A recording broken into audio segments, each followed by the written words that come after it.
केंद्रीय वित्त मंत्री निर्मला सीतारमण द्वारा आज बजट पेश किया गया, जिसमें निर्मला सीतारमण ने बजट में मिडिल क्लास, किसानों, युवाओं के लिए तमाम बड़े ऐलान किए। वहीं वित्त मंत्री निर्मला सीतारमण ने इनकम टैक्स को लेकर मिडिल क्लास को बड़ी राहत दी है। आम बजट में ऐलान किया गया कि 12 लाख तक की इनकम पर कोई टैक्स नहीं देना होगा। वित्त मंत्री ने डेयरी और फिशरी फार्मर्स के लोन भी सीमा बढ़ाने का ऐलान किया है। इसके अलावा एमएसएमई सेक्टर क्रेडिट कवर बढ़ाने का भी ऐलान किया गया। उन्होंने कहा कि बुजुर्गों को टैक्स की छूट की सीमा दोगुनी कर दी जाएगी। इससे पहले वह 6 पूर्णकालिक और 2 अंतरिम बजट पेश कर चुके हैं। वित्त मंत्री ने कहा कि हम दुनिया की सबसे तेजी से बढ़ने वाली अर्थव्यवस्था हैं। केंद्रीय वित्त मंत्री द्वारा पेश किए गए बजट को लेकर अलग अलग प्रतिक्रियाएं भी सामने आ रही हैं। इंदौर में इस बजट को लेकर लोगों का सकारात्मक रुख देखने को मिला।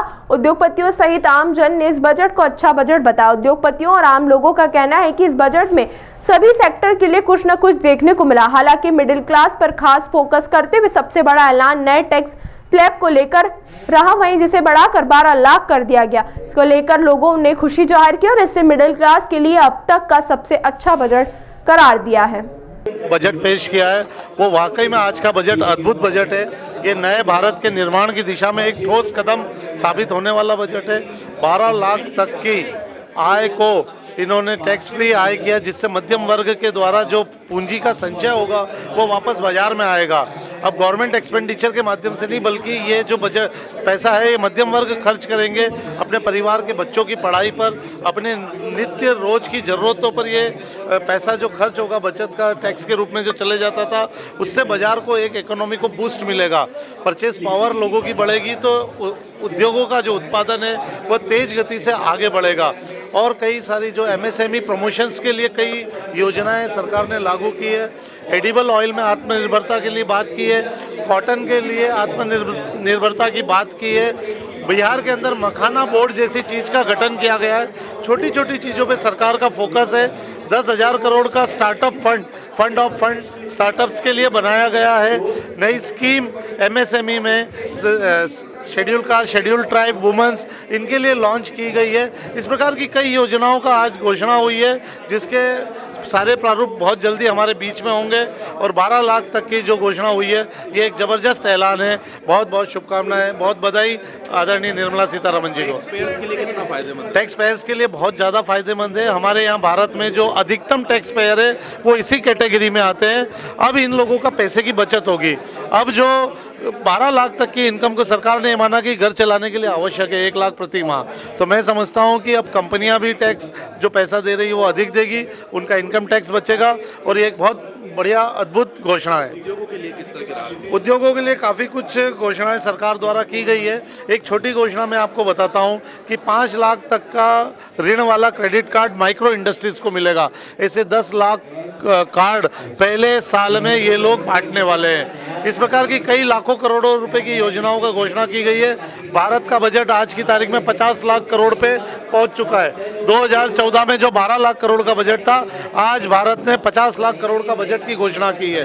बहुत स्वागत योग्य बजट है। ओवरऑल बजट को देखा जाए तो किस तरह का? ओवरऑल बजट बहुत आत्मनिर्भरता वाला बजट है। इंश्योरेंस सेक्टर में जहाँ 74% एफडीआई था उसको 100% किया है, लेकिन इस शर्त के साथ किया है कि जो हम प्रीमियम देंगे भारतीय लोग, उस पूरे प्रीमियम का उपयोग भारत के अंदर ही होना चाहिए। तो देश का पैसा बाहर नहीं जाएगा, देश की कमाई बाहर जाएगी, लेकिन पैसा यहीं रहेगा। भारतीयों का पैसा भारत में ही खर्च होगा। इस प्रकार की कई नए फुटवेयर और लेदर पे एक नई पॉलिसी आ रही है, टॉय पे नई पॉलिसी आ रही है, फूड प्रोसेसिंग पे एक नई स्कीम आ रही है। तो इस तरह की कई पॉलिसियां सरकार घोषित करने जा रही है। अटल थिंकिंग लैब 50,000 स्कूलों में बच्चों के लिए लैब इनोवेशन स्थापित की जाएगी।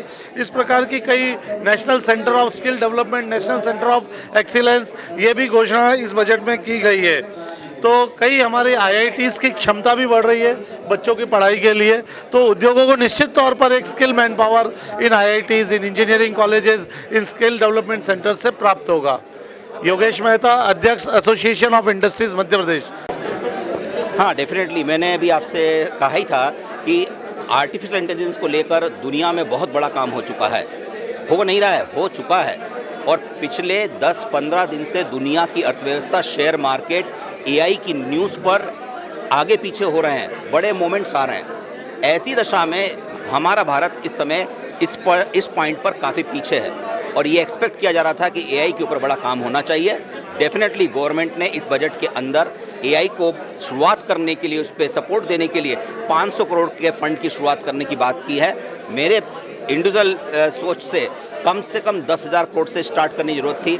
हमारे पास में अच्छा ब्रेन है, हम सस्ता काम कर सकते हैं, अच्छा काम कर सकते हैं। ऐसे में अगर 10,000 करोड़ से शुरुआत करते तो वाकई अच्छा होता। ये थोड़ी सी कमी लगती है। बजट में कौन सा सेक्टर सबसे फायदेमंद है? इस बजट के अंदर जो सबसे बड़ी बात हुई है वो हुई है मिडिल क्लास के लिए। ये इतिहास में शायद पहली बार हुआ है कि मिडिल क्लास को इतना ध्यान रखा गया है। लगभग हर जेब में पैसे पहुंचाने की व्यवस्था कर दी है और जब ये पैसा हर जेब में पहुंचेगा तो डेफिनेटली इकोनॉमी को एक बड़ा बूस्ट मिलने वाला है। कल के इकोनॉमिक सर्वे में फिनेंस मिनिस्टर ने कह ही दिया था कि हमारे देश की आवश्यकता 8% जीडीपी ग्रोथ की है और अभी हम लोग 6.5-7% के ऊपर है। और उसको ध्यान में रखते हुए उन्होंने ना सिर्फ मिडिल क्लास बल्कि छोटे उद्योगों को बढ़ावा देने के लिए पर्याप्त इसके अंदर प्रावधान कर दिए हैं।